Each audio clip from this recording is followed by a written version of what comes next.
Hi everybody, and welcome to our YouTube channel. We are, as always, your hosts, Arne and Carlos, and we are spending some time in beautiful Lofoten, some of the most stunning islands in Norway.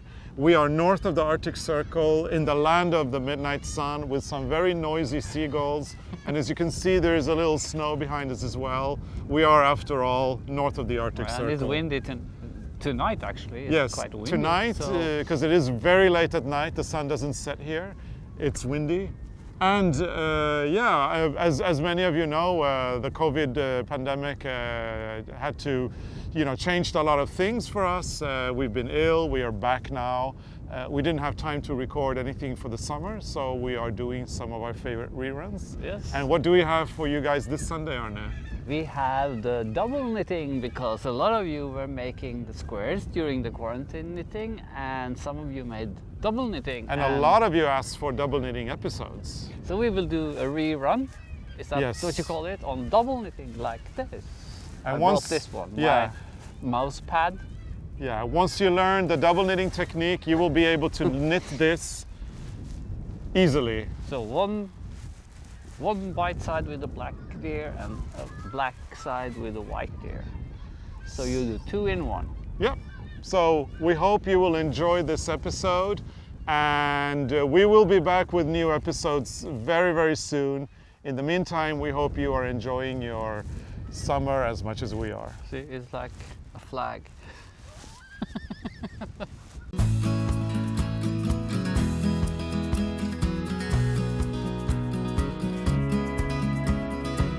There's so many fun techniques that you can learn in knitting.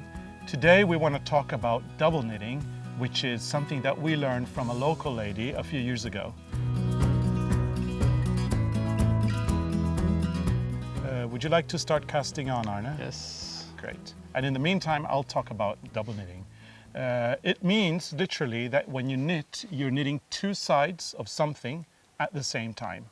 And you get the same design on both sides, but one is a positive and the other is the negative. And you can use this double knitting technique to knit all sorts of things. If you start by doing a little square, it can be used as a coaster. You can go on to pot holders, and then you can do mouse mats if you want to use some for your computer.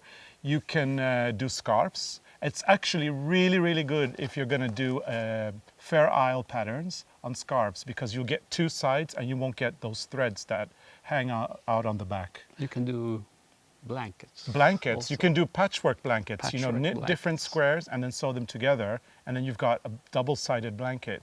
You can do hats. This is going to be a blanket. That's going to be a blanket, yeah. But how about hats? Yeah. You can do reversible hats that you put on and change them. Anything. Anything. So we're going to tell you how to do it, and we start by casting on a certain amount of stitches. If you want to do the coaster, the pot holder, cast on 70 stitches. You're casting on 35 stitches of each color, and you're alternating. So if this is a red and white design, you cast a red one, and then a white one, and then a red one, and a white one, and so on, until you have 70 stitches on your needles, which is what you're doing now. So it will look like this. If you're going to do a little coaster, I think it's enough to cast on 40 stitches or maybe 50 stitches, 25 of each color. But you cast on like this like you change thread for every stitch. Every color, yeah. So one gray and one blue in your case. One blue, one gray. So when you do the pattern, you have to think about the 2 stitches next to each other as one stitch.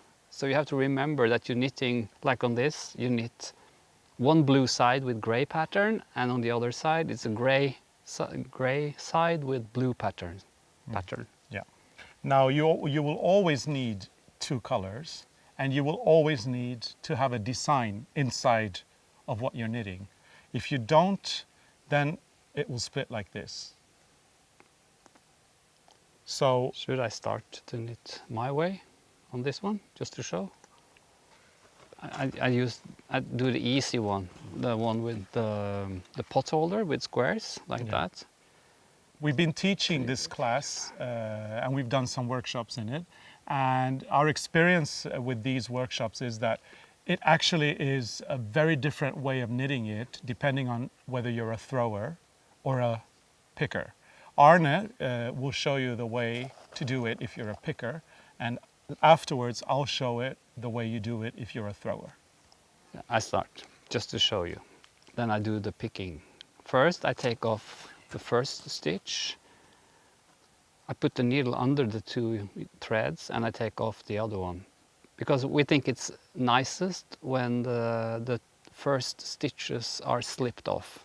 We don't knit the two first ones. And then I keep the blue as a knit and the gray as a purl in the beginning, because then it's easier to remember. So then I knit the blue one from the finger like that. And now I'm making a gray purl, then I have to put the blue away. And then I do a purl under. Like that. So I knit the blue, I lift the blue yarn away, and I do a purl under the blue yarn. One more time. Blue knit, put the blue away, gray purl. And then when I change color, I start with the gray, which is now a knit.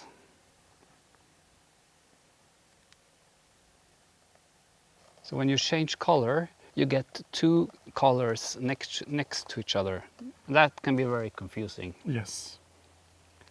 So, and now the blue will be a purl on the gray. So I put the gray away and I make a purl in blue. And then a gray. I put the gray away and I make a purl with the blue. So, and one more.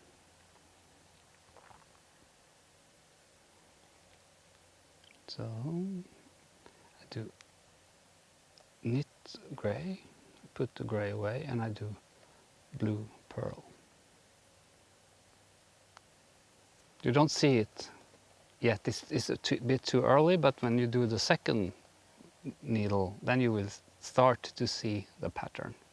Okay, now I'm going to show you the technique that you use if you're a thrower. And to do that, I have to change places with Arne because it will be easier to show you if I do that. So, Yes, are you ready to change places? I'm ready.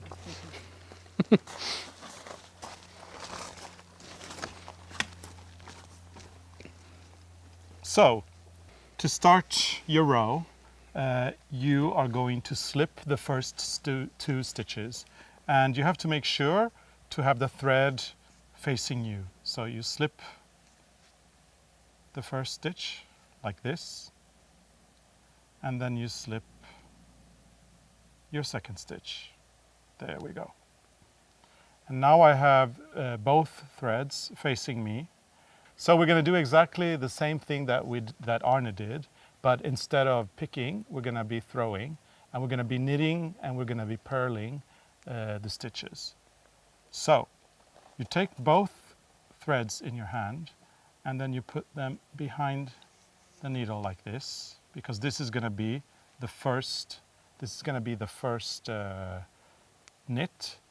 And what you want to do is you want to make sure, because the knit is going to be in red and the purl is going to be in blue. So you have to make sure that your blue thread is behind your red thread so that you don't block the threads. So I throw this one out on the needle and I knit it. And then I take both threads and I move them forward like this towards me. And now I'm going to be purling. So I want to make sure that the blue stitch is in front of the red stitch so that we don't block them, like this.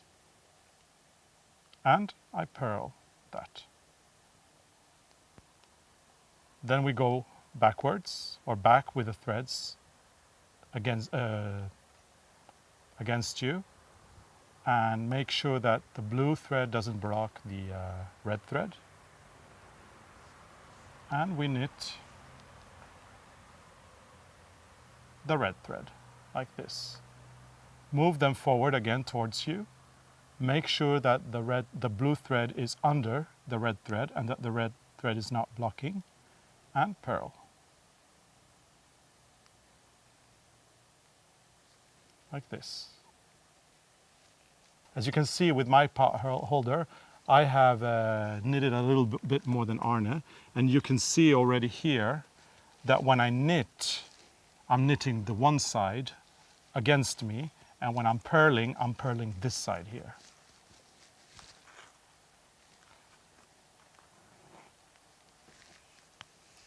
And you just keep going. Make sure that the thread doesn't block.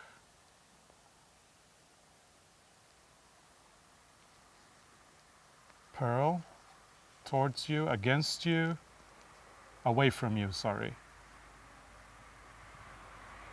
Knit towards you, make sure the blue thread is under the red, and you can see now, if I pull these, you can see both sides. So this is going to be a purl. So what happens now is that I've knitted 10 stitches. I've knitted 5 in blue and 5 in red, and now I want to change color. And it's very important to change color at one point, because that is when you actually lock the stitches together and you get this inside, whereas you can see the threads, or the threads where I change the color, are blocking and holding the pot holder together. If you don't change colors, then you'll just be knitting two completely separate parts. So it is very important, right, Arne, at some point to change colors to keep them together. That's what holds them together. And so let's see. Yeah, I purled, so now I'm gonna knit. But instead of knitting the red one, which is what I've been knitting previously, I'm gonna knit a blue one. And when I knit the blue one, you don't even have to think about where the threads are, because it's gonna block it anyway. And that's what's gonna hold it together. And that, my friends, is how you do double knitting. Yes, it is. Yes. And one thing to know is that if you throw, like I've been throwing, it's gonna be real slow. And Arne is gonna beat me. So by the time we finish, I'm probably gonna be finished after you. Yeah. But it's not a competition. It's not about who's the fastest knitter. And when you get into it, you can do difficult things. Like this is easy. It's nice for practicing. This is like intermediate. That's harder. That's much harder. And then when you go completely crazy, you can knit a reindeer. That's here, hard. the reindeer is black, and here, the reindeer is white. And it's all double knitted. And it took ages to do. Forever.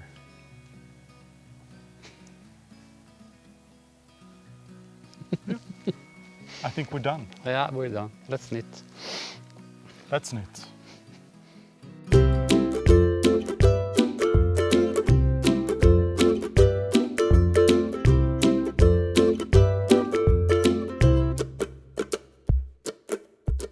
Hi everybody, we are as always your hosts Arne and Carlos. And we'd like to welcome you to some of the most stunning islands in Norway, Lofoten. We're on an adventure north of the Arctic Circle in the land of the midnight sun, and we hope that you will enjoy seeing a little bit of this island together with us.